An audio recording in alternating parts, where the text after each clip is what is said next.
स्वयं सहायता समूह की नौकरी क्या परमानेंट है? इसी के बारे में आज के इस वीडियो में बात करेंगे, क्योंकि इसको लेकर के मेरे पास बहुत सारी बहनों के सवाल आते रहते हैं अक्सर हर एक नौकरी के बारे में कि दीदी क्या ये नौकरी परमानेंट है, क्या मुझे निकाला जा रहा है समूह से, या मुझे इस नौकरी से निकाला जा रहा है, हम क्या करें, मुझे परेशान कर लिया गया प्रधानों के द्वारा, समूह के द्वारा कि हम भी करेंगे।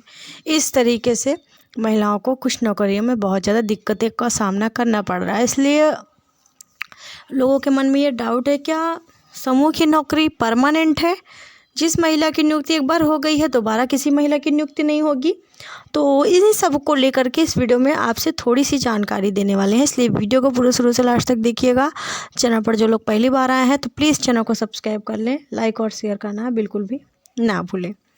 तो यहाँ पर हम बात करते हैं, जैसे कि सबसे ज़्यादा मेरे पास जो सवाल आते हैं वो केयर टेकर दीदी को लेकर के आते हैं, है ना। चैनल पर इतने ज़्यादा केयर टेकर के सवाल आते हैं कि मत पूछिए। डेली मेरे पास इसको लेकर के सवाल आते हैं कि दीदी हम केयर टेकर के पद पर नियुक्त हैं, आज लगभग 2-3 साल से काम कर रहे हैं, लेकिन समूह की दीदियाँ परेशान करती हैं कि चलो 1 महीना हम काम कर लें, 1 महीना तुम काम कर लो। तो हमको ये बताइए, क्या ये इसमें कोई ऐसा नियम है?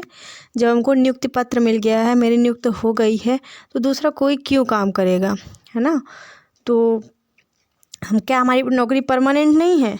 तो बस इन सब को लेकर के बात करेंगे कि देखिए, समूह की कोई भी नौकरी, चाहे वो बीसी सखी की हो, चाहे वो बैंक सखी की हो, चाहे वो समूह सखी की हो, मनरेगा महिला मेट की हो, और हमारी वो जो हो गई बिजली सखी, है ना, विद्युत सखी जिसे बोलते हैं, विद्युत सखी की हो, और या फिर केयर टेकर की हो, और भी बहुत सारी समूह में नौकरियां हैं, या उनमें से कोई भी नौकरी आप कर रही हैं, समूह की कोई भी नौकरी, ध्यान से सुन लीजिए, समूह की कोई भी नौकरी परमानेंट नहीं है।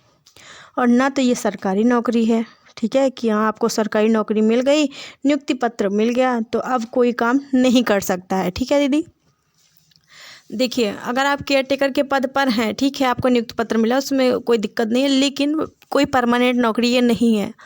अगर केयर टेकर के द्वारा कोई गलती की जाती है तो समूह के द्वारा उसे हटाया जा सकता है और दूसरी महिला को नियुक्ति होगी, ठीक है, दूसरी महिला को भी मौका दिया जाएगा। इसलिए ये ना सोचें कि एक बार जो महिला हो गई, जिसकी नियुक्ति हो गई, वही काम करेगा, दूसरा कोई काम नहीं कर सकता है, लेकिन अगर उस महिला की कोई गलती है या कोई ऐसी दिक्कत है तो ही दूसरी महिला वहाँ पर नियुक्त हो सकती है। अब वो चाहे जिस नौकरी में हो, ठीक है, चाहे बीसी सखी की ही नौकरी क्यों ना हो, इस बात का आप लोग विशेष ध्यान रखिए। तो इसमें कोई भी नौकरी सरकारी नहीं है, परमानेंट नहीं है, ना सरकारी है ना तो प्राइवेट ही है ना। एक प्रकार से आपको यहाँ पर आप समझ सकते हैं कि मुझे संविदा पर रख दिया गया है, जब चाहेंगे आपको हटा सकते हैं, जब चाहें आपको रख सकते हैं। अब जैसे इसमें देखिए, आपका बैंक सखी का मैंने अभी हाल में वीडियो बनाया था, उसमें देखिए महिलाओं के पास नोटिस आ गया कि हाँ अब आपका नौकरी कंप्लीट होता है, 5 साल का हो गया। तो बस ऐसे ही है, तो कोई इसमें फिक्स नहीं है कि हाँ आपको इतने साल तक काम करना है, कोई परमानेंट नहीं है। तो जब इच्छा होगी तब निकाला जा सकता है। बस यही बातें हैं, यहाँ पर यही सब चीज़ें हैं जो मुझे आपके साथ शेयर करनी थी, और काफ़ी दीदियों के इसको लेकर के सवाल भी आ रहे थे। उम्मीद है आपको समझ में आ गया होगा कि समूह की कोई भी नौकरी परमानेंट नहीं है, सरकारी नहीं है, ठीक है। बाकी इस वीडियो को शेयर